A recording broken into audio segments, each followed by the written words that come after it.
మైలవరం నియోజకవర్గానికి కొత్త ఇన్ఛార్జిగా నియమించిన సందర్భంగా ఆత్మీయ సమావేశం నిర్వహించారు. అధిష్టానం నియోజకవర్గంలో నిర్వహించిన పరిమాణాల దృష్ట్యా నేను ఇబ్బందులు పడుతున్నానని చెప్పుకొచ్చారు. ఇసుక గురించి ప్రభుత్వం తీసుకున్న నిర్ణయం వల్ల నియోజకవర్గంలో ప్రజలకు సమాధానం చెప్పుకునే పరిస్థితే లేదని, కృష్ణా గుంటూరు నాయకులు నిర్ణయాన్ని పరిగణలోకి తీసుకోకుండా రాజధాని మార్చారన్నారు. సంక్షేమ పథకాల వల్ల అభివృద్ధి జరగలేదని, కాంట్రాక్టులకు బిల్లులు వచ్చే పరిస్థితి కనిపించలేదన్నారు. అమ్మఒడి చేయూత వల్ల ప్రజలకు వచ్చేది ఏమీ ఉండదని ప్రజల ఉద్యోగులు అడుగుతున్నారని, ప్రజలకు సమాధానం చెప్పలేకపోతున్నామన్నారు. ముఖ్యమంత్రి జగన్మోహన్ రెడ్డిని కలిసి మా బాధలు చెప్పుకున్న పరిస్థితి లేదని, మంత్రి పదవి ఇస్తే అందరినీ కలుపుకొని పోవాలి కానీ పైవారు వీటి గురించి పట్టించుకోవడం లేదన్నారు. పరిశ్రమలు మూతపడుతున్నాయని, పాలసీ మార్చాలని చెప్పినా పట్టించుకోవడం లేదని, నాకు రావాల్సిన నిధులు మంజూరు చేయాలంటూ వెల్లడించారు. రేపే రాబోయే ఎన్నికల్లో ఏ పార్టీ అయినా అధికారం రావచ్చని, మాట తప్పను మడమ తిప్పను అని చెప్పే అధికారం జగన్మోహన్ రెడ్డికి లేదన్నారు. నీ చెల్లి మీద దాడులు జరుగుతున్నా ముఖ్యమంత్రి మాట్లాడడం లేదని వెల్లడించారు. ఈ రోజు నుండి నా మీద కథనాలు మొదలవుతాయని వెల్లడించారు. మా వాళ్ళు అటు వాళ్ళు కూడా కావాలని నా కళ్ళేళ్ళు చూపిస్తా ఉంటే నేను భరించలేక కొంతకాలం ఓపిక పెట్టి, అంతకుముందు 3.5 సంవత్సరాలు జరగల, ఈ చివరి 2.5 సంవత్సరాలే జరిగినాయి. జరిగింది ఎక్కువ జరిగింది చివరి 2.5 సంవత్సరాలు. అంతకుముందు ఏదో విజయవాడ చిన్న చితక దోలేవాళ్ళు జరిగేది, నడిచిపోయేది.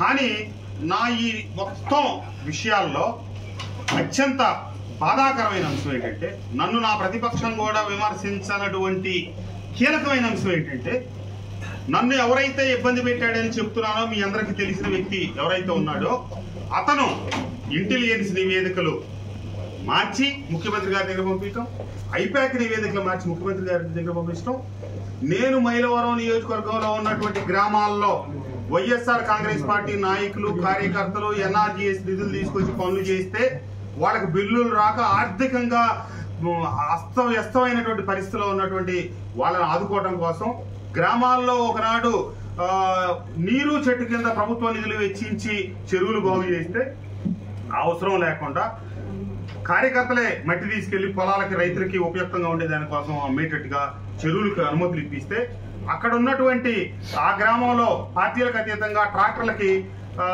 మిగతా సీజన్లో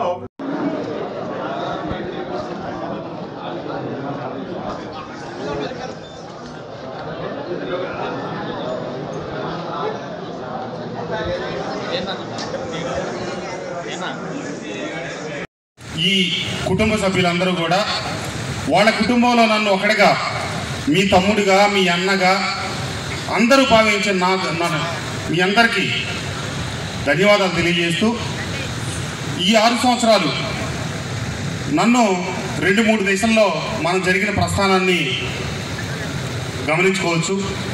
మొదట 2018 నుంచి 19 ఎన్నికల దాకా ఇన్ఛార్జిగా మీ అందరితో కలిసి పోరాటాలు చేయటం, పనిచేయటం, శాసనసభ్యుడిగా గెలిచిన తర్వాత నియోజకవర్గంలో మీ అందరితో కలిసి పనిచేయటం, కోవిడ్ కష్టకాలంలో ఎట్లా మనం ప్రజలకు సేవలు అందించాం, గత సంవత్సరంన్నర బట్టి నేను ఏ ఇబ్బందులు పడతా, ఏ రకంగా ఆగిపోయాను అనేది కూడా నిదానం స్లో అయిపోయింది కూడా మీరు అందరూ గమనిస్తూనే ఉన్నారు.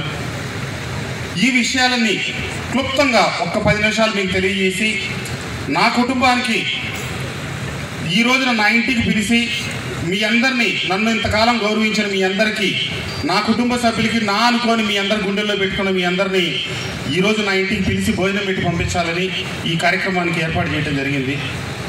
ఎప్పుడైతే నాకు సమన్వయకర్తగా మైలవరంలో బాధ్యతలు అప్పచెప్పారో ఆ రోజు నుంచి ఈ రోజు వరకు కూడా పార్టీ కోసం నిరంతరం, మైలవరం నియోజకవర్గ అభివృద్ధి కోసం, వైఎస్ఆర్ కాంగ్రెస్ పార్టీ అభివృద్ధి కోసం నిరంతరం కృషి చేశారు. నాకు టికెట్ ఇచ్చింది మొదలు ఒక్కరోజు కూడా నేను ఎక్కడ ఆగకుండా పార్టీ కోసం, నేను నా గెలుపు వరకే కాకుండా నేను గెలిచిన తర్వాత కూడా నన్ను అభిమానించి గుండెల్లో పెట్టుకున్నటువంటి నా కేడర్ మొత్తాన్ని, సర్పంచ్లుగా కావచ్చు, ఎంపీటీసీలుగా కావచ్చు, లేకపోతే అందరినీ గెలిపించేదానికోసం ఈ వైఎస్ఆర్ కుటుంబాన్ని ముందుంచాలనే విషయంలో గ్రూపులకు అతీతంగా అందరినీ నేను ఎన్నో వేదికల్లో చెప్పాను. నాకు వర్గం లేదు, గ్రూపు లేదు, నా వర్గం అంతా జగన్మోహన్ రెడ్డి గారి వర్గమే, జగన్మోహన్ రెడ్డి గారిని అనుసరించి నేను పనిచేస్తున్నాను కాబట్టి గ్రూపుల్ని నేను ప్రోత్సహించను అని చెప్పి నేను ముందుకు తీసుకొచ్చాను. కానీ నేను ఎంత చిత్తశుద్ధితో పనిచేసినా ఎన్నో వేదికల మీద నేను ఒకటే చెప్పాను, శాశ్వతంగా నేను ఎప్పటికీ వైఎస్ఆర్ కాంగ్రెస్ పార్టీ వేదిక నుంచే పనిచేస్తాను, నాకు వేరే పార్టీలు మారే ఆలోచన లేదు, వేరే రకాల ఉద్దేశాలు లేవు అని చెప్పి నేను పలు పర్యాయాలు ఎన్నో సందర్భాలు ఎన్నో రకంగా చెప్పడం జరిగింది.